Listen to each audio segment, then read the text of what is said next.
2 वर्षाआधी एका मुलीची हत्या करून तिच्याच घराच्या शेजारी असणाऱ्या शेतामध्ये तिचं प्रेत पुरलं गेलं होतं। सगळ्यात आधी तुम्हाला इथे एक सीसीटीव्ही फुटेज दिसेल। ती सीसीटीव्ही फुटेज आहे 4 जानेवारी 2023 ची। त्या फुटेजमध्ये तुम्हाला क्लिअर दिसत असेल की एक लहान मुलगी आहे, त्या लहान मुलगीबरोबर एक पुरुष येतो, तो पुरुष तिच्याबरोबर काहीतरी बोलतो आणि तिला उचलून घेऊन जातो। कट टू हा व्हिडिओ बघा। हा व्हिडिओ काल परवाचा आहे। या व्हिडिओमध्ये तुम्हाला दिसतंय की काही लोक किंवा पोलीस JCB ना एका शेतामध्ये खोदकाम करतायत। तर ते खोदकाम यासाठी करतायत कारण त्या मुलगीचं प्रेत, तिची बॉडी त्या शेतामध्ये पुरली गेलेली आहे।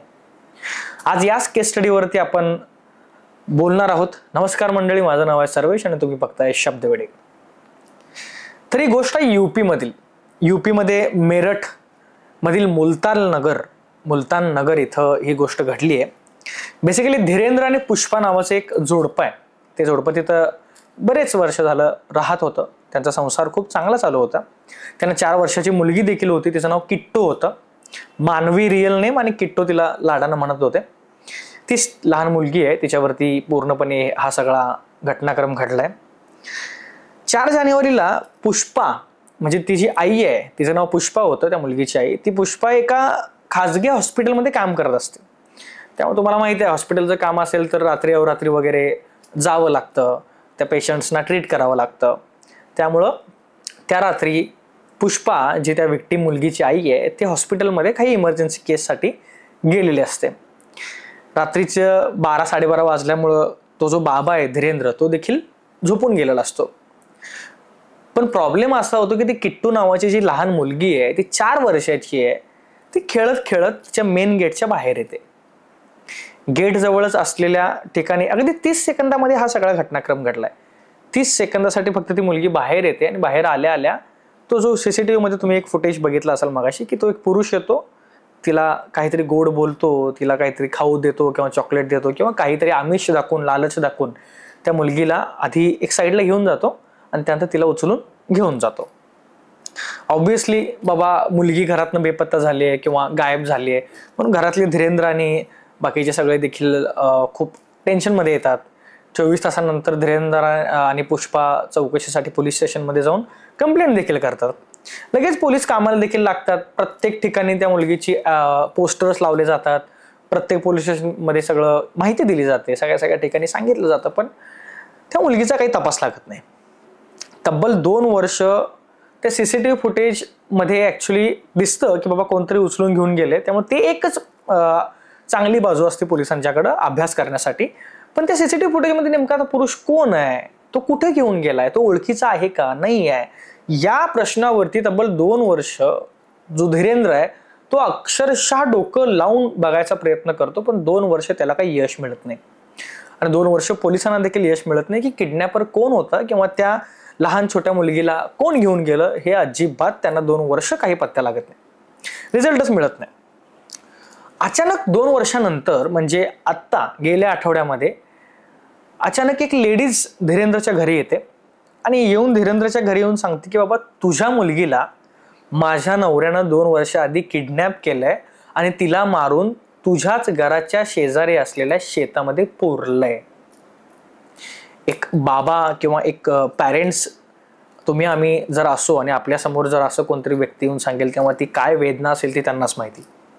पण जसं ही गोष्ट ऐकतो धीरेंद्र, त्याच्या पायाखालनं जमीन ऑब्विसली निघून जाते, हलते। तो लगेच लागलीच पोलिसांना कॉन्टॅक्ट करतो। ऑलरेडी 2 वर्ष आधीपासून ही केस सुरू असते, त्यामुळे पोलीस देखील कॉन्टॅक्टमध्ये असतात, संपर्कमध्ये असतात। त्यामुळे पोलीस लगेच येतात, त्या लेडीजचं ऐकून घेतात। ती लेडीज सांगते की बाबा माझं आणि माझ्या नवऱ्याचं भांडण झालंय, त्यामुळे मी त्याची जी सच्चाई आहे किंवा त्याचं जे खरं रूप आहे ते मी सगळ्यांसमोर आणते आणि त्यानंच ह्या धीरेंद्र आणि पुष्पाची जी लहान मुलगी आहे किट्टू नावाची, तिला 2 वर्षाआधी रात्री किडनॅप केलं होतं आणि त्यानंतर तिला मारून त्याच्याच पलीकडच्या शेतामध्ये पुरलं होतं। तिच्या सांगण्यावरनं, तिच्या जबाबावरनं लगेच तिच्या नवऱ्याला पकडलं जातं, तो लगेच अटकही होतो। त्याचं नाव सुमित असतं। आता हे नाव सुमित लक्षात ठेवा तुम्ही। सुमितला अटक केल्या केल्या एक गोष्ट पडद्याच्या बाहेर येते।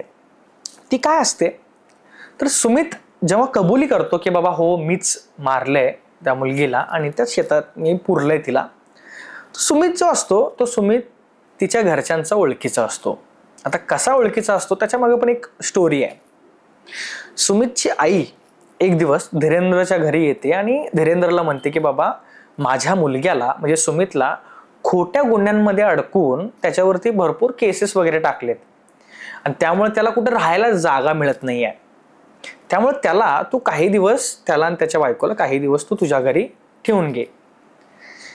दया येते धीरेंद्र आणि पुष्पाला. ते त्या सुमितला स्वतःच्या घरामध्ये भाड्यानं ठेवतात.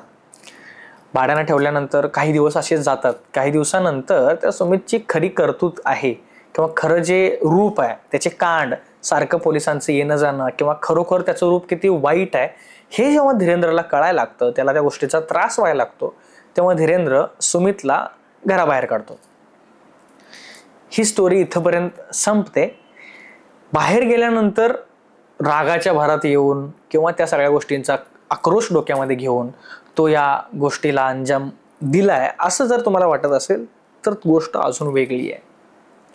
पुढे जाऊन आपल्याला असं कळतं की सुमित जबाबामध्ये त्यांना असं म्हटलंय, त्याने पोलिसांना असं सांगितलंय की माझी एक वहिनी होती म्हणजे आहे, तिचं नाव आहे अफसाना, आणि अफसाना वहिनी जेव्हा प्रेग्नेंट होती तेव्हा पुष्पा म्हणजे कोण, धीरेंद्रची बायको म्हणजे त्या पीडित मुलीची आई, त्या पुष्पानं तिला अफसाना भाभीला जी प्रेग्नेंट आहे ती काहीतरी तिला खायला दिलं आणि तिचं बाळ जे आहे ते पोटामध्येच मृत्युमुखी पडलं. हे झाल्यामुळं या रागातून मी त्याच्या मुलगीला किडनॅप केलं आणि त्या मुलगीला संपवून मी या सगळ्या घटनाक्रमाला अंजाम दिलाय. पण पोलिसांनी जेव्हा त्या अफसाना भाभीला शोधलं, त्या अफसाना भाभीकडून तिचं म्हणजे असं आहे का खरोखर ही विचारपूस करण्यात आली, तेव्हा तिनं पूर्णपणे नकार दिला. ती क्लिअरली सांगितली की बाबा असं अजिबात काही नाही आहे, मी प्रेग्नेंट असताना माझं बाळ वगैरे पोटामध्ये मृत्युमुखी पडले वगैरे असं अजिबात नाही आहे, ही पूर्णपणे खोटी बातमी आहे. देन त्याला अटक केली गेलेली आहे. सुमित ज्या ठिकाणी तो सांगितलाय 2 वर्ष आधी त्यानं पुरलं होतं, त्यामुळे त्याला देखील कळत नाही आहे की नेमकं मी कुठं पुरलंय. त्यामुळं अख्खं शेत JCBनं पोलीस उकरायचं काम करतायत. होप सो त्या गोष्टींच्या मध्ये जो गुन्हेगार आहे त्याला शिक्षा लवकरच मिळेल.